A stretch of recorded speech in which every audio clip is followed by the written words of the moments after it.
It is tough times for this Irish squad.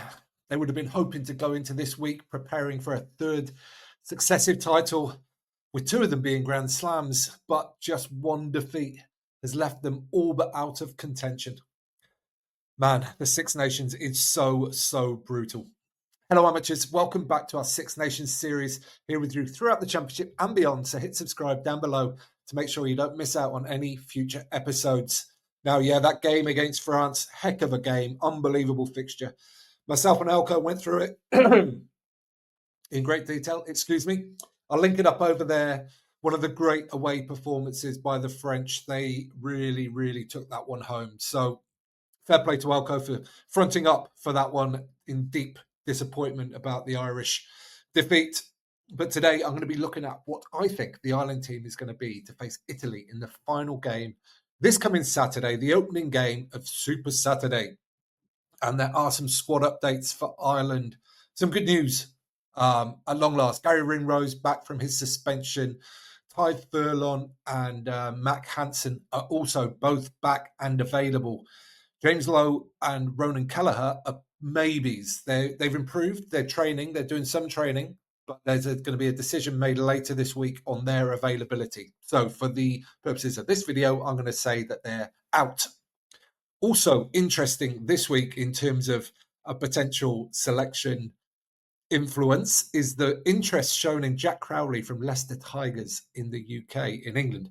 The timing of this, I don't know. Is it actual genuine interest or is it agents playing up some stories? This is all insubstantiated rumor at the moment, but who knows? I mean, I don't think this will play into selection criteria at all. I don't think that'll make any difference, but you never know. Okay, overall, Ireland did play some good stuff against France. Let's not forget that. They were dominant in the early opening 20 minutes, but they just couldn't get the ball over the line. They needed to score, and if they had have done, that builds scoreboard pressure, and you never know. But however, they just couldn't stop the French when they got going, and it did seem inevitable that the French were in that kind of mood on that day and very difficult to stop. So how will Ireland be feeling?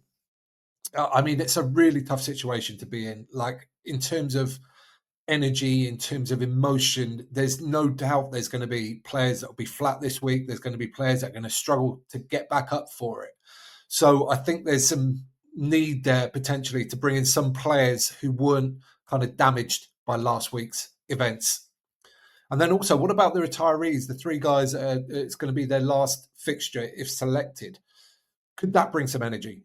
If some of those guys started, for example, would that bring a little extra energy to the side? And this is no disrespect to Italy whatsoever. This is Ireland picking the best team to have the best energy to go out there and win Saturday, because they still, don't forget, they still do have a chance of getting this championship. It's a long shot, but they do have a chance. So they have to make sure they go and win in any case. Okay. I'm going to have a little bit of a mix and match approach over the things that I've just said here. So into the forwards, I'm going to give Cian Healy a start in his last game. He scored off the bench last week, and I think Porter's been brilliant. But I think just this is an example of where just having a fresh player in there might just bring that extra bit of added energy at the start of the game. Dan Sheehan to continue at hooker along with Finlay Bealham. James Ryan to come back into the second row ahead of McCarthy. I just think, again, McCarthy, after he might be a little bit damaged by the yellow card and what all that led to in the game last week. So get James Ryan in there. He was great earlier in the tournament as well.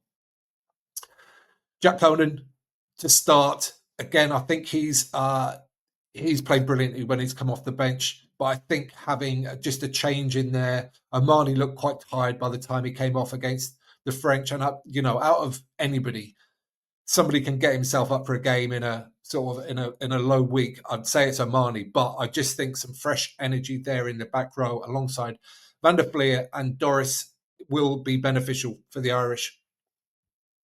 Into the backs, and I'm going to give Conor Murray a start as well. Again, just new energy. It's as funny as it is for a guy playing his last test. I think that might help spark this Irish side and give them some juice in this game. The big question, though, would be Prendergast or Crowley. I mean, there's no mistake. Prendergast didn't have his best game last week, but he never stopped trying and he never stopped putting himself out there to keep playing as best he could. It was a very tough situation against a huge dominant French pack for a young 10 to find himself in. But Ireland clearly are backing him. And if they're going to back him, then I think you need to give him a chance to bounce back, and wrapping him up in cotton wool this week, I don't think is the right way to go. I am, though, going to give Bundy Aki a rest. These centres have been rotating all championship, and I thought Aki just looked really tired. He did not look his normal self against the French.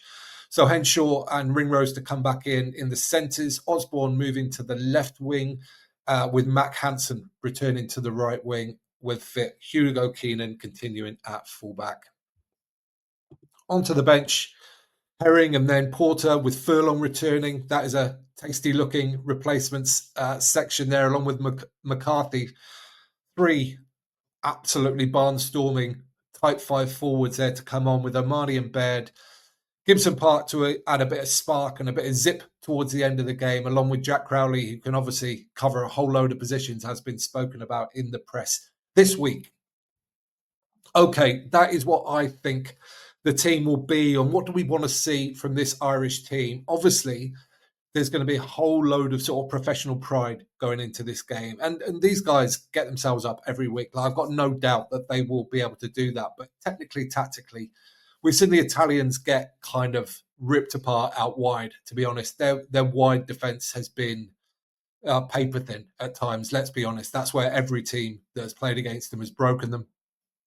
So I'd like to see Ireland play fast, quick ball, and use Prendergast's excellent wide passing and option taking to get into those wide channels, spread the Italians, because their tackling in the tight is excellent. So they might be banging heads there if they keep going down that channel.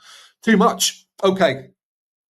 That is what I think. Do you think I've got the right balance here of kind of age, experience, but also freshening stuff up a little bit, giving some players a bit of an opportunity to start that haven't started throughout a lot of this tournament? It's a very delicate balancing act. And what about players that I haven't picked at all, that in the wider squad maybe, that you think deserve a chance to play in this fixture? Let me know all of that in the comments down below, and we'll join you there for a very friendly conversation where we'll discuss all things Ireland selection. And most importantly, do you think they're good enough to beat this Italian team, who are going to be reeling after 2 pretty heavy defeats? It feels a little bit like they got their win against Wales and they've kind of just let the shackles off a little bit in terms of their mentality, possibly. Although they have obviously played against 2 pretty decent teams as well. Alrighty, we'll bring this one to a close. Thank you so much for watching. Give this video a thumbs up if you don't mind, and you can subscribe there. You can watch that one next. Don't forget to get out and play.